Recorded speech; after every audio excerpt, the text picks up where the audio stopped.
Kembali di iNews Sore, pemirsa Badan Legislasi DPR RI membuat keputusan pasca putusan MK terkait Undang-Undang Pemilu yang mengubah ambang batas pencalonan dan ambang batas usia pasangan calon gubernur dan wakil gubernur. Dan berikut kami hadirkan data perbedaannya untuk Anda pemirsa. Yang pertama adalah ambang batas parpol mengenai calon kepala daerah. Perbedaan terjadi di klausul ambang batas parpol calon kepala daerah. Mahkamah Konstitusi menetapkan berdasarkan jumlah persentase suaranya. Nah, apa kemudian dampaknya? Dampaknya PDI Perjuangan bisa mengajukan calon kepala daerah sendiri di Jakarta tanpa harus berkoalisi.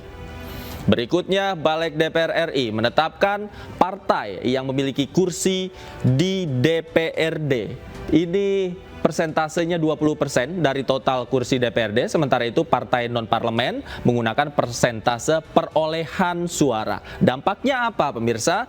PDI Perjuangan ini tidak bisa mengajukan calon kepala daerah sendiri di Jakarta. Artinya PDI Perjuangan jika ingin mencalonkan, ia harus berkoalisi dengan partai-partai yang lainnya. Berikutnya, pemirsa, untuk klausul syarat usia calon kepala daerah juga berbeda putusannya antara Mahkamah Konstitusi dengan apa yang sedang dibahas di DPR RI. Dalam putusan Mahkamah Konstitusi, ini minimum 30 tahun saat pelantikan gubernur, 30 tahun saat dilantik. Nah, dampaknya apa? Kaisang tidak bisa mencalonkan diri karena 25 Desember 2024 Kaisang baru genap berusia 30 tahun. Sementara pendaftaran 27 sampai 29 Agustus 2024 dan pelantikan 7 Februari 2025.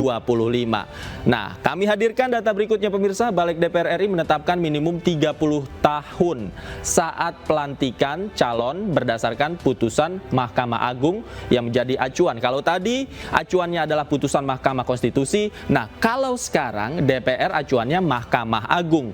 Dampaknya apa? Kaisang bisa mencalonkan diri sebagai calon gubernur karena minimum 30 tahun saat penetapan calon gubernur. Nah, itulah pemirsa data-data yang kami hadirkan untuk Anda antara perbedaan dari putusan Mahkamah Konstitusi dan poin-poin yang saat ini sedang dibahas oleh Balik DPR RI.